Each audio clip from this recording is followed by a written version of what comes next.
Hello YouTubers, welcome back to my channel. This is Angelo. Today I got a funny idea. I want to cut a gemstone in a very different way to see what happens to the reflection of the light inside of it, to see the final result. I never tried to do something like that, so if you want you can follow me throughout the procedure and I'll show you how to do or replicate the same thing I'm trying to do today for the first time. Okay, stay tuned. Okay, this is the gemstone. It's a preform almost. It's like it's a round preformed gemstone. This one it should be a garnet of a kind of almandine, pyrope. You know, it's a reddish, orangish garnet. I'm gonna try to do it. Realize the cut with this one, and you know, so if it looks nice, it's gonna be a very nice stone to sell. Otherwise, we chuck it away. I'm joking. I'm just joking. We see what can be done in any case. The result shouldn't be that bad. So I explain to you right now what am I going to do to the stone. So the stone is, you know, preformed, or almost preformed to be a round shaped or rounded shape. What I will do is to carve a pavilion with a concave machine according to the angles for the garnet. And on top, in the center of this stone, I want to realize an indent, a concave round bowl, sphere. And I want to see if what I suspect is going to be true. The sphere shaped, the polished shape of the sphere carved outside of inside of a stone, it should act like a lens to the grooves at the back, so to the grooves of the pavilion. So acting like a lens, the stone should be interesting to look at. Let's see what's gonna happen in this tutorial. I think the first thing I'll do, it's actually I'm gonna carve the stone, the pavilion of the stone, and then afterwards I'm gonna do the crown, which is gonna be very, very simple, but probably complicated to carve, because I'll have to build up some tools for myself since I don't have. Okay, stay tuned and we're going to go through the whole procedure. Okay, so the first thing I'm going to do is to dop the stone, loosen the wax and to the dop, as I showed to you in a previous tutorial about how to do this. As you can see, the stone is provisionally dopped. Now we're just going to center it to the machine. We zero the stone, we center it to the dop. So just to refresh you, because you can see the procedure very well in the previous tutorial, how to center the stone to the dop. You just measure the stone 48, 96, 24 and 48. Where is 48? Yeah, 48. And on the dial, until you got it almost all of them to zero, since this is a round stone. Okay, so it means that the center of the stone is centered to the center of the dop. The machine has to be 90 degrees. So after that we just make it round. As you can see, the girdle is fine, it's done. We have a girdle line, all faceted. Now what I'm going to do is to rough up the pavilion. I'm going to leave it at about 45 degrees. And I'm not going to polish it, because in any case we're going to concave it, and you know, the facets we're going to do, they're going to be covered by the new ones concaved, so it's not going to be necessary to polish. Okay, so you can see I put it at 45 degrees. This is to make the rough up of the pavilion. I brought the pavilion to the center point of the stone at 45 degrees. Okay, I bought a 3000 grit lap, which is new, and it actually cut like at probably 200 and maybe a 320. So I'm trying to break it in, to weigh it off to get it up to 3000. As you can see, this is the result of a cutting for this lap. For the round cut, that means as 3, 9, 15, 21, 27 and so on, all the way around till back to 93. And as you can see, this is what comes out. I'm not going to bother polishing it. what we do is, since it's concave, the top is going to be concave as well. Usually you always leave the top material for the crown kind of thick, because the grooves, they eat up slightly more than the faceting at the bottom and also on top. What we're going to do is that we're going to concave the pavilion, we're going to turn the stone the other side, we're going to give a bit of bezel faceting, so that the setters, when they're going to set the stone into the jewel, they won't curse us because the stone it would be dangerously fragile on the girdle. Because what we're going to do is that we're not going to have a crown, we're going to dig into the stone until a certain point to have a concave sphere. So they will need a bit of bezel there to secure the stone to the jewel without breaking it. Okay, I'm not gonna explain to you how to set up a concaving machine at this stage, because I believe it's better to make a proper video only for that. So what I'm going to tell you now for this time is that I just put a 13mm mandrel. I'm going to put the garnet on 43 degrees because the critical angle is about 38. The suggested angles are about 41 degrees for the pavilion. So, but since I'm doing something very strange, I want to keep it a bit deeper. So I'll go for 43 at the apex, and then we'll see what happens to the stone. Let me find the facet and we go on from there. So now I'm going to see if I can find the facet. Set it up on 0 and I'm grinding just a little bit to see the facet. Yeah, now I can show you. Where it is. You see, the previous facet is the one below, flat, and the one on top, the tiny one on top, is the one who's forming on top. You see here the inclusion, it doesn't matter. It's a natural stone. So let's go on until we reach here. See you soon. You can see the concave facet. There it is. You know, some scratches. The mandrel is 1200, but it has scratches. Concave is tricky for that, mostly. And then we go on to realize the same facet all around the stone. Always passing on the same facet we did at 45 degrees. So see you soon when I finish doing them all.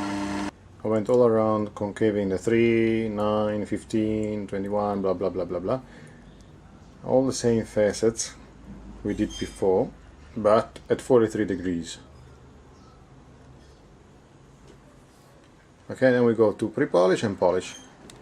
Okay, we're ready for the pre-polishing. I didn't touch anything on the setup for the concave or the head of the facetron, just to match again the same facets, to go again on the same facets. I put, this is a butt, 30mm butt mandrel, and it has a 5000 grit diamond paste on. So let me pre-polish every single facet, and then we go for the polishing. I just want to show you the difference of the grits. You see, from 1200 of the other facets. Sorry, I said 5000 earlier, but this is a 3000 grit diamond paste. You can see the difference of a pre-polish. Okay, pre-polishing is finished. Now it's left only to polish. Okay, the stone is half polished. I don't know if you can see the difference on the surface. I'm using a bat mandrel with 50,000 diamond grit and lubricant oil only. Let me finish the polish, and then we transfer the stone and see what we can do. So, so you guys, the polish is done, is achieved on these concave facets, as you can see. Now next step is to transfer the stone so we can cut the crown somehow. I have to invent how. See you soon, and we take a decision as I turn the stone. Okay, I just transfer it So we're going to clean up the crown and we proceed in cutting it on top. But I think I'm first going to do the concave sphere in the center. Yeah, it's going to be neater.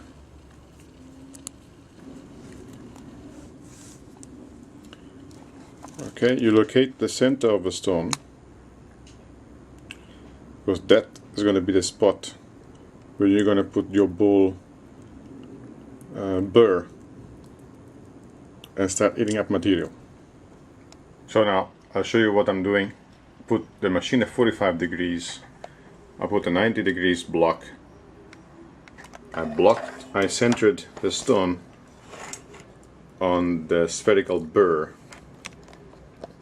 Of course I had to change the collet because this shaft is much smaller than the previous one. So this is blocked and everything is locked. I'm going to switch on the machine. I remove the reciprocation movement so it doesn't come in and out anymore. Now the drilling bit, the drilling burr is not that high quality, so it wobbles a bit, but I think we're going to do it in any case without any problem. So I'm going to cool it off using a syringe, modified syringe. As you can see, there is no more tip, so I cannot get injured. I'm worn out on the lap, on the coarse lap. Here's a standard syringe, 20 milliliters in this case. I just put water inside, so I'm going to keep it moist while cutting, so that the stone will not overheat and everything gonna go smooth. Let's switch on. Let's see. As you can see how much the little bit wobbles. Let's wet a bit the surface. See, a drop of water keeps holding on the diamond. Let's do contact. I want to see, I want to check if it is really centered. And I'll show you now. It looks like bullseye. So let's carve it.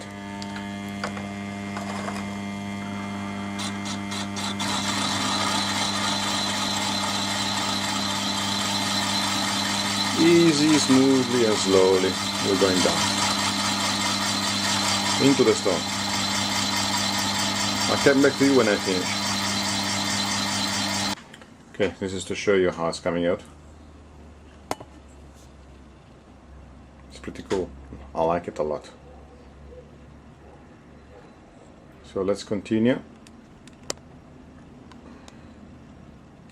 I don't have a bigger burr than 6 millimeters, but I want my hole to be bigger. So what I'm doing is that I remove the 45 block. From here I put the machine at 40 degrees against the burr, and I put the holder slightly to press on the stone while I turn it. When the burr spins against the surface of the stone, which get pushed away slowly by this one all around, it will increase the size of a hole. Okay, this is a trick. Okay, you see? Well, now I'm eating only one side because I'm showing you, but I keep this one pressing. I put a hard stop on the pressure head in the way that I cannot cut further than a certain level. This one is the block which presses on the stone continuously, very softly, while spinning. The burr eats up more material gradually, and that's it. I think you got a picture. In any case, you understood. Okay, this is what I wanted more or less. Now the hole is in the center of the stone. The girdle is a bit odd, so I hope that when I finish, I'll go back again to the girdle and I'm gonna, actually this thing is gonna look straight. But so far so good. Now I'm gonna smooth inside a bit more with by hand with the ball burr there, and then I will pre-polish it. I'll show you how. So I went out and I bought myself these. These are wooden beads. At any craft shops you can find them.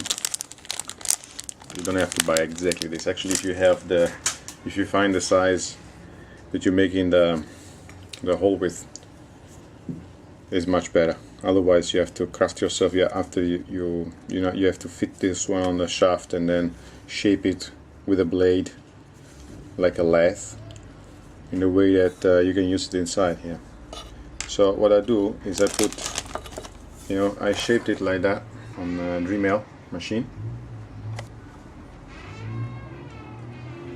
and I use polishing grit. I'm exaggerating with the quantity, but that's just to show you the concept. Polishing grit inside of a hole and a little bit of lubricant, like that, and I just minimum speed.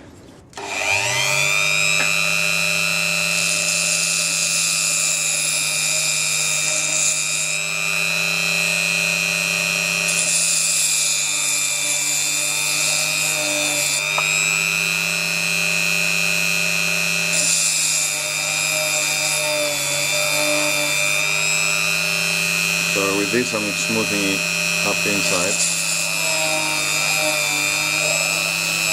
Keep in touch with the stone in the way that you can feel the heat. When the heat is too much, you release pressure and you add up more lubricant. I know this is a poor man method, because I would, the ideal would be to have maybe a copper burr to use in the same way, but wood works very well too. You can see here it's getting smoother and smoother. I will need a finish that is on the sides, just also on the center, before pre-polishing and polishing it. Yeah. So recharge, a bit of lubricant. Okay. Plug it in. Minimum speed. So let's see. After this I have to see what you got now.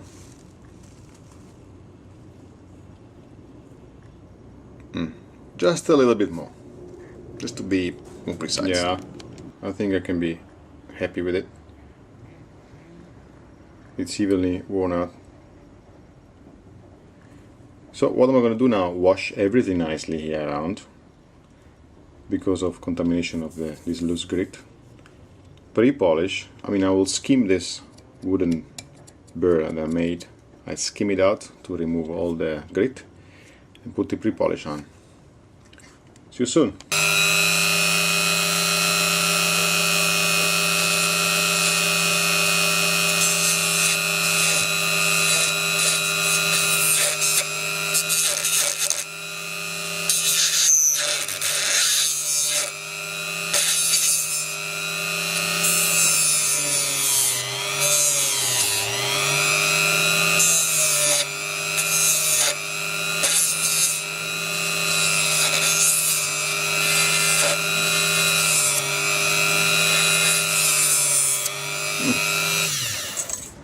So, like this we show that all the previous grit is gone. Let's put the 3000.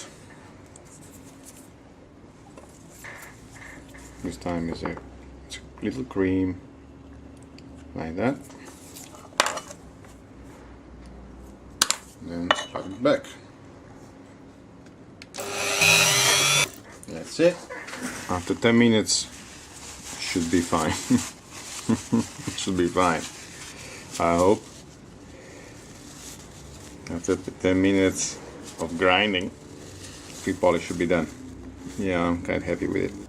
Yeah, I'm very excited. I can't wait to finish the stone. Okay, this time is 50,000 grit diamond powder with a bit of lubricant. Okay, finally I finished polishing it. I'm very happy with it. Now I'm going to take care of the crown. So I realized at 45 degrees flat facets, which are the guidelines for the concave ones, I want to concave it. You see, it is very much straight now and very much centered too. It's a very nice stone. Can't wait to finish it. So I'm gonna go through the whole procedure for the top, but I won't bother you showing it. So we'll see you as I finish the stone and undop it. I won't ruin you the surprise. Okay, see you soon. So guys, I'm happy with the polishing, the cutting, the concaving, the polishing and the drilling and everything else. It's just finished. End of the story. So now, together, we're going to discover what happened to the stone. Are you ready? Let's do it.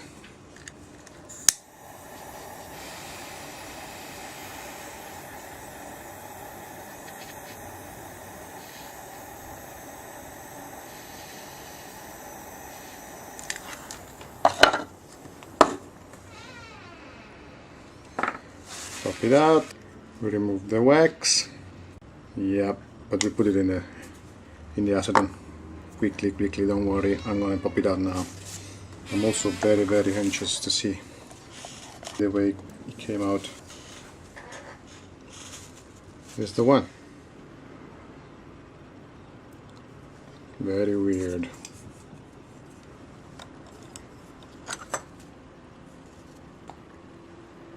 You are free, actually. You're welcome to